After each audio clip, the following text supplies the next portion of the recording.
الحمد للہ وکفیٰ سلام علی عبادہ الذین اصطفیٰ اما بعد۔ اللہ تعالیٰ نے جو 4 کل نازل فرمائے اور جو ان کی فضیلت احادیث میں آئی ہے، اس میں سے دوسرے کل کی آخری آیات پہ بات چل رہی تھی، اور اللہ تعالیٰ نے شیطان کا ذکر فرمایا اور یہ فرمایا کہ تم لوگ یہ کہو کہ میں وہ جو وسوسے ڈال کر چھپ جاتا ہے، خناس شیطان جس کا یہ نام ہے، میں اس کے وسوسوں سے اللہ کی پناہ مانگتا ہوں۔ شیطان کا کام انسان کو گمراہ کن خیالات میں مبتلا کرنا ہے۔ خناس کی تشریح ربیع الاول سے پہلے آخری جمعے میں کر چکے، اور شیطان کا مقصد انسانوں کو گمراہ کرنا ہے، اور صرف اتنا اختیار ہے کہ وہ گمراہی کو بہت اچھے لباس میں پیش کرے۔ اس کا مقصد انسانوں کی گمراہی اگر بغیر لباس کے پیش کرنا ہے تو وہ بھی کرتا ہے، اور اگر اس کا مقصد انسانوں کی گمراہی میں اچھے لیبل لگا کر کرنا ہے تو بھی کرتا ہے۔ ایک آدمی ایک چیز خریدنے کے لیے کسی دکان پہ جاتا ہے جو گاؤں دیہات کی ہے، تو عین ممکن ہے کہ اسے وہ 100 روپے میں مل جائے، اور شیطان اس کا مال برباد کرنے کے لیے اور اس انسان کو دنیا کی مرغوبات میں کھپانے کے لیے اس کی عقل اور مت کو شکست دیتا ہے، اور کہتا ہے کہ سینٹورس چلو اور وہاں سے یہ چیز خریدتے ہیں، تو جو چیز اسے 100 روپے میں مل سکتی تھی وہاں جا کر 500 میں خریدتا ہے۔ یہ حرکت کیا ہے؟ وہ اس چیز کے پیش کرنے والے کو بھی دکھاتا ہے کہ اس طرح انسانوں کو کنگال کرو، اور معاشی طور پہ جب استحکام نہیں رہے گا تو یقیناً شیطان غالب آئے گا۔ اسی لیے اللہ نے منع کیا اور یہ فرمایا کہ ان المبذرین، اور وہ لوگ جو بغیر ضرورت کے خرچ کرتے ہیں، اخوان الشیاطین، وہ شیطان کے بھائی ہیں۔ تو دولت کو اڑانا اور اللہ نے پیسہ دیا ہوا ہو اس پیسے کا غلط استعمال، شیطان کے انسان کو ہوش ہی نہیں آنے دیتا کہ یہ مقصد جو 100 میں پورا ہو سکتا تھا آخر 1000 میں کیوں پورا ہو۔ اسی لیے یورپ اور جتنے اس کے ہواری اور گورے دنیا بھر میں پائے جاتے ہیں، وہ چھوٹی سے چھوٹی چیز اگر 100 روپے کی ہے تو اس کی تزئین اور لوگوں کی توجہ اور اس میں کشش پیدا کرنے کے لیے وہ اس پہ 200 اور لگا دیں گے، تاکہ انسان کسی طرح پھنسے اور مرغوبات میں الجھتا چلا جائے، جبکہ سادگی کے ساتھ پرانے لوگ وہ 100 روپے کی چیز 125 میں بیچ دیتے تھے، 150 میں بیچ دیتے تھے۔ اور حضور اقدس صلی اللہ علیہ وسلم کے ایک جملے نے کمال کا جملہ کہا، بہت بڑی پوری تاریخ سمو دی۔ ایک جملہ بتاتا ہے کہ وہ ہستی کس قدر عظیم اور کتنی گہری سوچ تھی وہاں۔ حدیبیہ میں تشریف لائے تو خالد ابن ولید رضی اللہ عنہ وغیرہ جو اس وقت تک مسلمان نہیں تھے، یہ گھوڑے دوڑا رہے تھے، اور گھوڑوں کی آواز اور رسول اللہ صلی اللہ علیہ وسلم نہ پہچانے ممکن ہی نہیں تھا۔ مسلمانوں کا کیمپ جہاں تھا اس کے ارد گرد گھوڑے سرپٹ دوڑتے تھے، اور حضور صلی اللہ علیہ وسلم سمجھ گئے کہ یہ جنگی گھوڑے ہیں اور یہ لوگ جنگ کرنا چاہتے ہیں۔ اور آپ نے اس موقع پہ پوری سیاست سے کام لیا، اور اتنی زبردست سیاست تھی کہ رسول اللہ صلی اللہ علیہ وسلم کی زندگی میں چند ایک مواقع ایسے آئے ہوں گے، عرب سارے پٹ گئے اور فتح مکہ کی بنیاد پڑ گئی۔ وہ ایک الگ موضوع ہے، کبھی سیرت طیبہ کا بیان ہوا تو عرض کریں گے، لیکن رسول اللہ صلی اللہ علیہ وسلم نے ان گھوڑوں کے سرپٹ دوڑنے سے اور خالد ابن ولید وغیرہ کی اطلاع پا جانے پہ غصے میں ایک بات ارشاد فرمائی۔ آپ نے کہا ان جنگوں نے ان قریش کو فاقوں پر مجبور کر دیا۔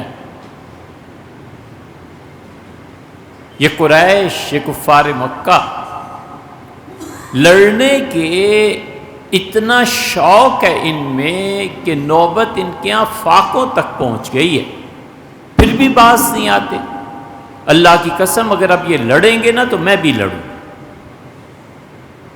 بہت گہری حقیقت کی طرف نسبت فرمائی، اور فرمایا کہ دیکھو ان کو کہ سارا ملک کا بجٹ، پیسہ قبیلوں کا، مکہ ایک پوری سلطنت تھی گویا، سردار تھے، وزراء تھے، مختلف محکمے تھے، حاجیوں کو کون سنبھالے گا، پانی کا بندوبست کون کرے گا، اگر کہیں پہ سفیر بھیجنے ہیں تو کس قبیلے سے سفیر دوسرے ممالک میں گفتگو کے لیے جائیں گے، یہ سب ان کے محکمے تھے، ایسے ہی کوئی شہر نہیں تھا، اور پورے عرب ان کے کنٹرول میں تھے۔ اور لڑائی کا شوق حضور صلی اللہ علیہ وسلم بتا دیا کہ جو لڑائیاں ہوتی ہیں نا یہ اسی وقت ہوتی ہیں جب کمر کی ہڈی میں خم نہ ہو، اور کمر کی ہڈی وہ معیشت ہوا کرتی ہے اقوام کی جن قوموں کو جنگوں کا شوق ہوتا ہے، پھر انہیں چاہیے کہ وہ اس بات پر ذہنی طور پہ آمادہ رہیں کہ ہم پہ فاقہ بھی مسلط ہو سکتا ہے اور ہماری اکانومی برباد بھی ہو سکتی۔ اس لیے مسلمان ممالک میں جو اپنے عوام کو 3 وقت کھانا نہیں کھلا سکتے، ان کے لڑکے بھی سوچتے ہیں کہ جنگ کریں گے، یہ کریں گے، یہ کریں گے۔ تم پہلے اتنی ہمت تو پیدا کرو کہ اسکول کالج کی فیس ہی ڈھنگ سے ادا کر سکو، تم اتنی طاقت تو پیدا کرو کہ پیدل اور بس میں اسکول کالج جانے کی بجائے موٹر سائیکل خرید لو، اتنی تو سکت نہیں۔ اور ٹھانی ہے جنگوں کی، حضور صلی اللہ علیہ وسلم فرمایا فاقوں تک نوبت پہنچ گئی ہے ان قریش کی، لیکن کہتے ہیں لڑنے کا شوق نہیں چاہتا۔ تو یہ چیزیں ہوا کرتی کہ اکانومی ممالک کو بچاتی ہے، اکانومی کی بیس پہ پوری دنیا میں حکومت ہوتی ہے، اور اکانومی کی بیس پہ لوگوں کے مذہب تبدیل کیے جاتے ہیں۔ اسی لیے سیدنا عمر رضی اللہ عنہ جو اس حقیقت کو بہت گہری سمجھتے تھے، تمام خلفاء میں 2 آدمیوں نے یہ کمال کیا ہے۔ سیدنا عمر رضی اللہ عنہ نے کہا کہ حضرت ابوبکر رضی اللہ عنہ کے زمانے میں مہنگائی بہت ہو گئی تھی، ہم لوگ سلطنت کے کاموں میں مصروف تھے تاکہ خلافت جمے، مراد ان کی یہ تھی، اور ہمیں مہلت نہیں ملی۔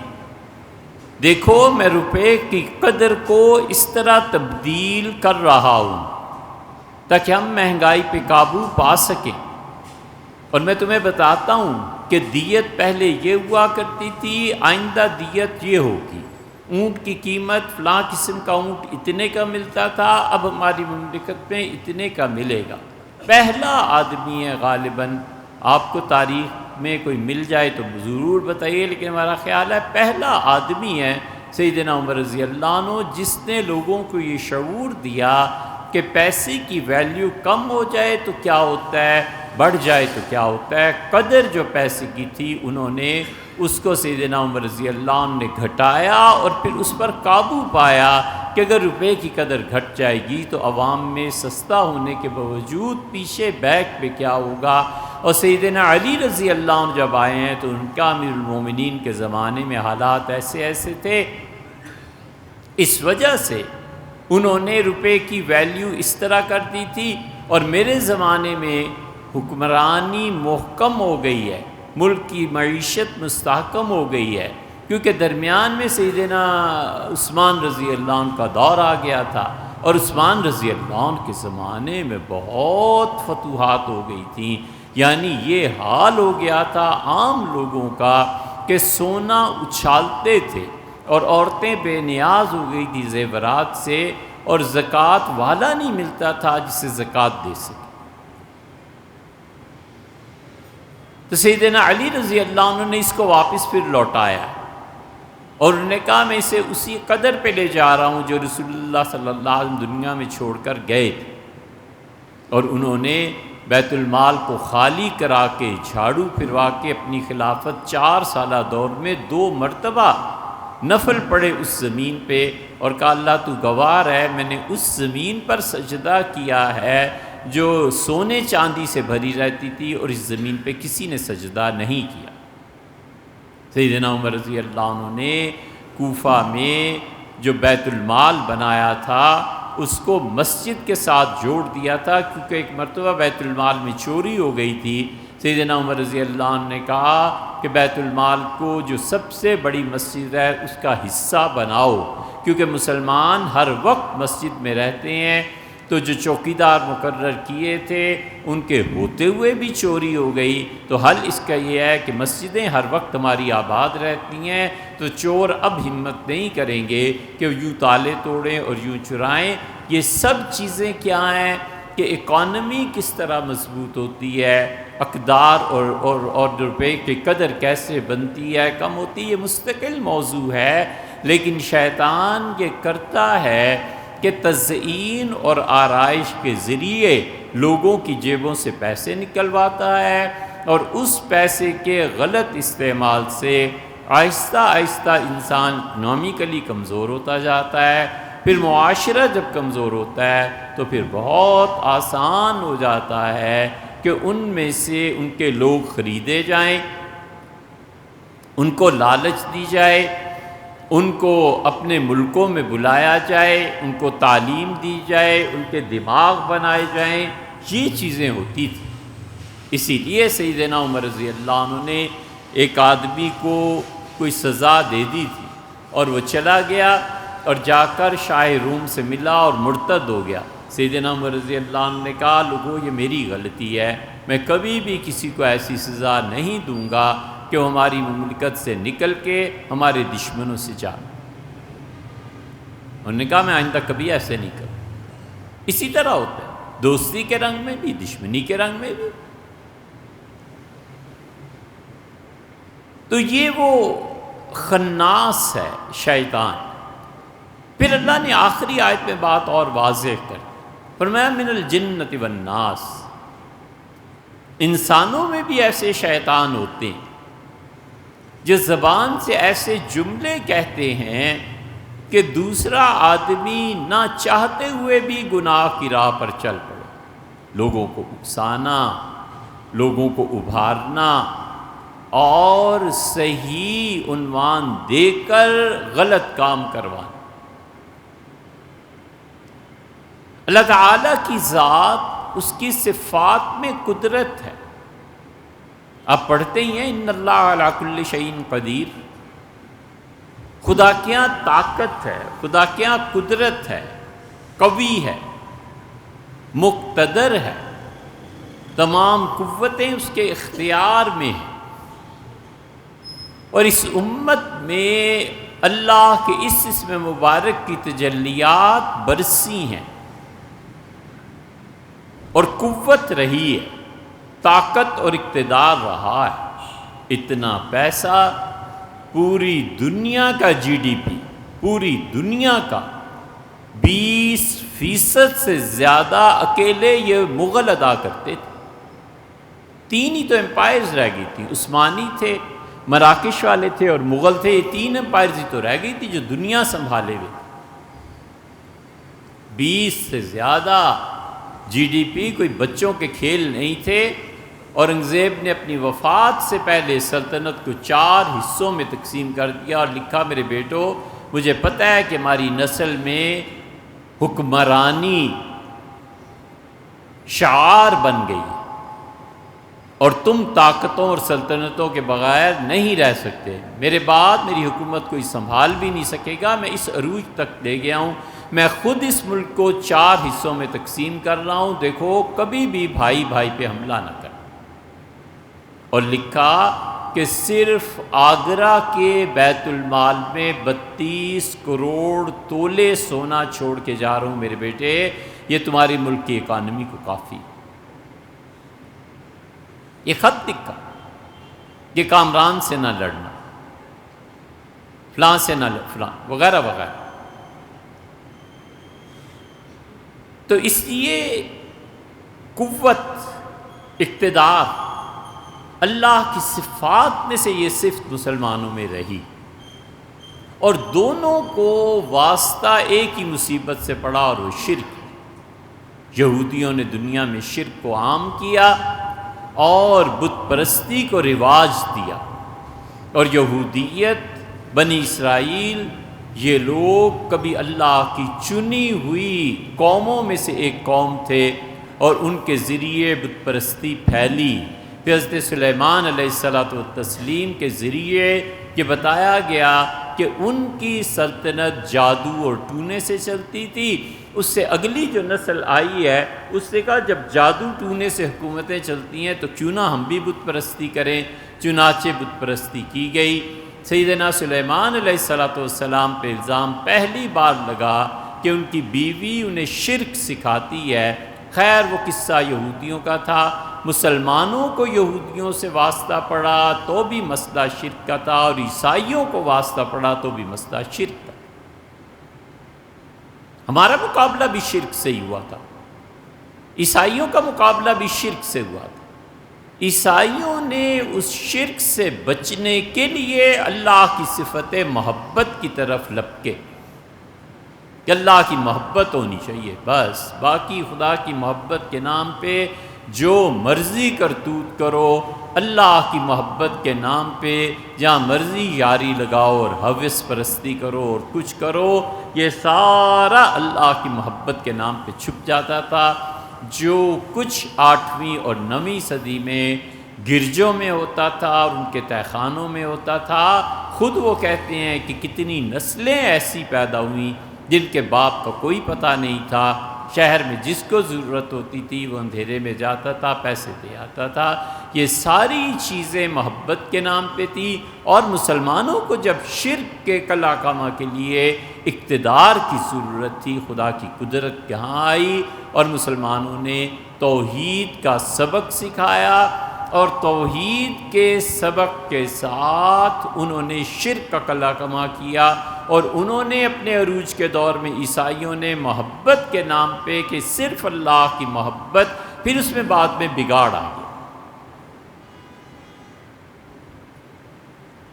اور جنہوں نے امت کی رہنمائی کی اس آخری دور میں، اس سے آپ اختلاف کر لیں تو کیا فرق پڑتا ہے، اس لیے کہ یہ مسئلہ صرف فلسفے کا اور نظریاتی ہے، کوئی حرج نہیں، لیکن ذاتی طور پہ خیال یہ ہے کہ اب امتوں کی رہنمائی وہ اشخاص کر سکتے ہیں جن میں علم ہو، اور علم رچا بسا ہو خدا کی محبت سے بھی اور طاقت سے بھی۔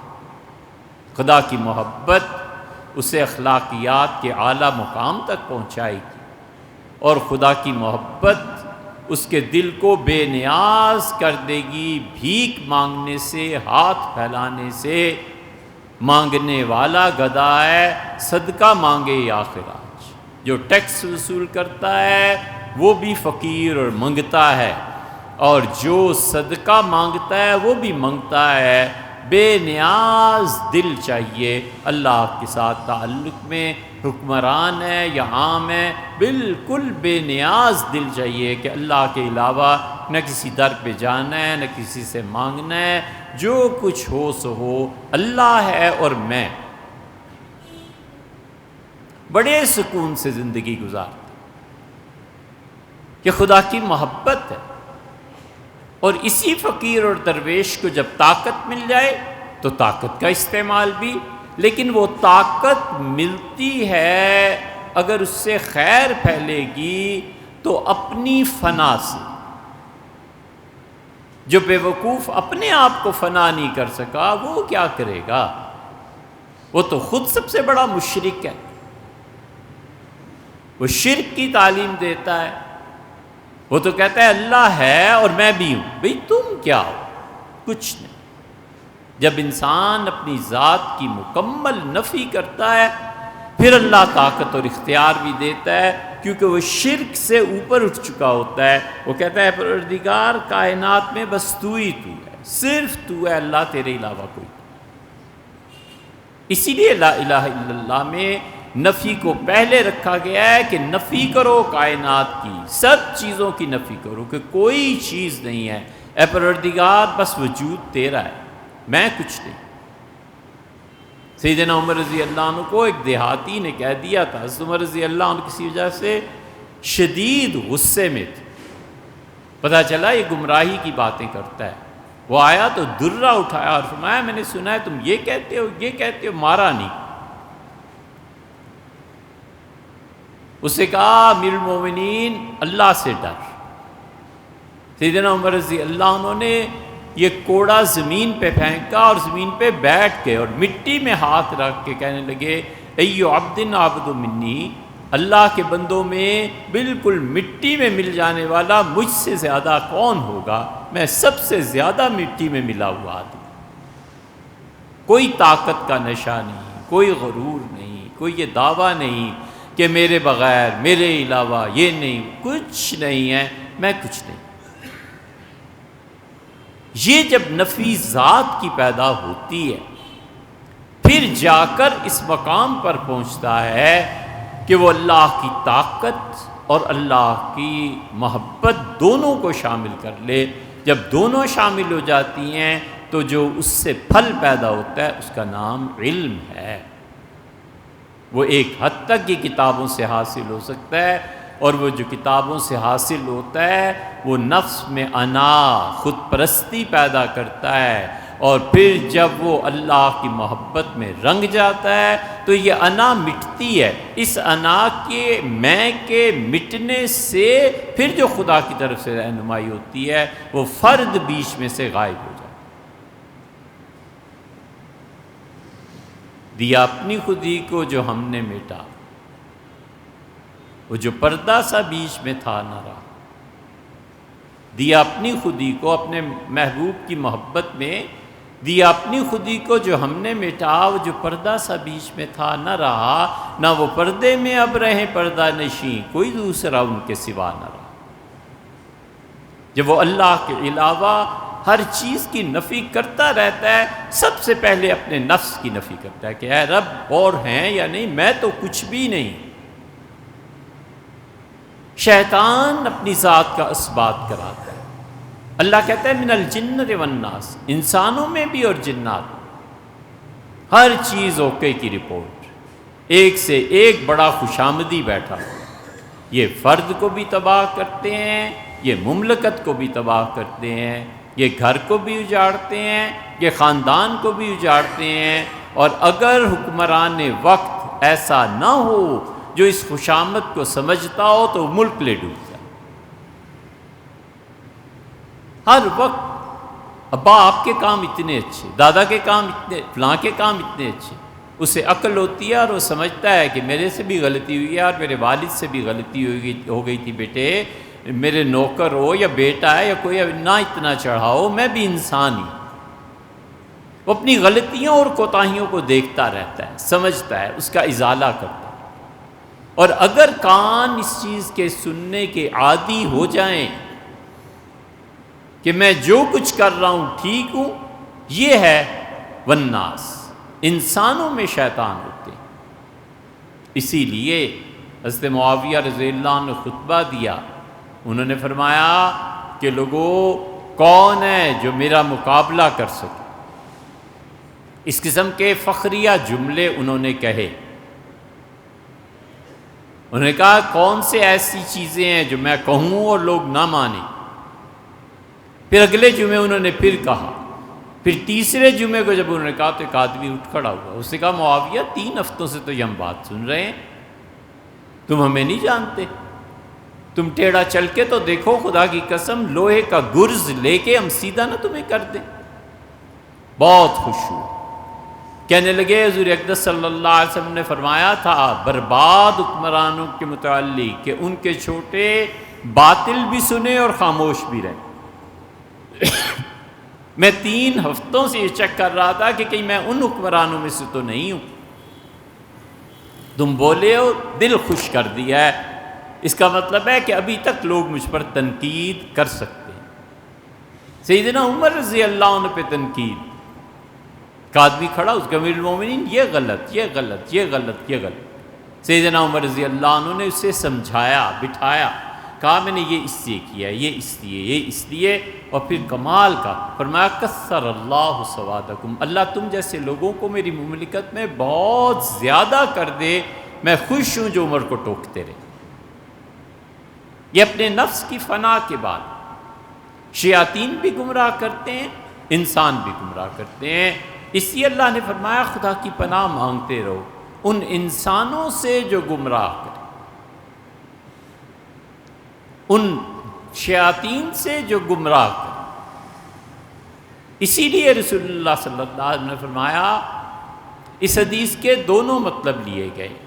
آپ نے فرمایا جو تمہارے منہ پہ تمہاری تعریف کرے، حسو وجوہ المداحین بالتراب، اس کا منہ مٹی سے بھر دو۔ مٹی ذلت کی علامت ہے نا، مٹی میں ملا دوں گا، مٹی میں مل گیا، فرمایا اس کے منہ میں خاک ڈالو، اتنی مٹی بھر دو کہ بول ہی نہ سکے۔ اور یا پھر رسول اللہ صلی اللہ علیہ وسلم محاورے میں فرمایا کہ تمہاری تعریف کر کے وہ جو تمہارے ذریعے سے کام نکلوانا چاہتا ہے نا، اس پہ انکار کر دو، مایوس لوٹاؤ اس سے کہ تم مجھے دھوکہ دینا چاہتے ہو، تم میری خوشامد کر رہے ہو۔ یہ عجیب زہر ہے، مٹھاس بھی ہے، زہر بھی ہے، اور بڑے آرام سے اسے پیتا چلا جائے۔ اس زہر جیسا کوئی زہر نہیں، اور وہ جو غیبت میں مزہ آتا ہے نا، اس جیسا کوئی بھی گوشت نہیں۔ مرغی کیا اور کڑھائی کیا اور مٹن کیا اور بیف کیا، وہ جو غیبت کا مزہ ہے نا بھائی کا گوشت کھانے میں، اس سے مزیدار گوشت نہیں، اور اس سے مزیدار کوئی مشروب نہیں۔ اس لیے حضور صلی اللہ علیہ وسلم ان کا منہ مٹی سے بھرو جو تمہاری تعریف کرتے ہیں، یعنی دھوکے میں مت آنا۔ اسی لیے سیدنا عثمان رضی اللہ عنہ نے آخری خطبے جو دیے ہیں اس میں فرماتے رہے کہ کدھر ہیں طلحہ، علی کدھر ہیں، بلاؤ علی کو، بلاؤ طلحہ کو۔ طلحہ رضی اللہ عنہ سن رہے تھے، تیسری مرتبہ جب انہوں نے کہا کہ طلحہ کدھر ہے تو اٹھ کھڑے ہوئے اور انہوں نے کہا امیر المومنین میں یہاں ہوں۔ اور وہ اسی سے ڈر رہے تھے کہ میں امیر المومنین جو کچھ کہہ رہے ہیں وہ ٹھیک کہہ رہے ہیں، اٹھوں اور ان کی تعریف کروں اب مشکل ہے۔ وجہ اس کے اعتراف حق تھا، لیکن صحابہ کرام رضی اللہ عنہ اس طرح تعریفیں نہیں کرتے تھے، ایک دوسرے کی بیٹھ گئے اور جب ضرورت پیش آتی تھی تب بات کرتے، کیونکہ رسول اللہ صلی اللہ علیہ وسلم کی تربیت ہی ایسی تھی کہ سیدھے سادے اپنے کام کرو، کوئی قابل تعریف ہے تو کرتا رہے، نہیں ہے قابل تعریف تو مذمت ہو جائے گی۔ اور ایک سبق رسول اللہ صلی اللہ علیہ وسلم نے مجموعی اعتبار سے سکھا دیا تھا، کمال کا سبق تھا، وہ کسی ایک حدیث سے جملے میں نہیں آیا، مجموعی طور پر سکھا دیا تھا کہ بچوں جب تک موت ایمان پہ نہ آ جائے نا، کسی بھی خوبی کا اعتبار نہیں۔ بس تم تفسیر اچھی بیان کرتے ہو، تمہارا بیان اچھا ہے، حدیث میں تم ماہر ہو، فلاں ہے، حکمرانی بڑی اچھی ہے، کوئی چیز قابل تسلیم نہیں ہے جب تک کہ موت ایمان پہ مر گئے۔ لکھا کریں قصیدے، لوگ پڑھا کریں شان میں، کیا فرق پڑتا ہے؟ اور ایمان پہ موت اگر نہ آئی تو پھر کوئی خوبی تم میں نہیں ہے، پھر اللہ کے عذاب میں پکڑے جاؤ گے۔ یہ مجموعی طور پہ سکھا دیا تھا، اسی لیے وہ متاثر ہی نہیں ہوتے تھے۔ کچھ کہتے رہو، وہ کہتے تھے یار ایمان پہ مر جاؤں نا تو پھر تمہاری ساری باتیں سچ۔ یہ مجموعی تعلیم رسول اللہ صلی اللہ علیہ وسلم کی۔ اس موضوع پہ انشاءاللہ آئندہ جمعے کو پھر بات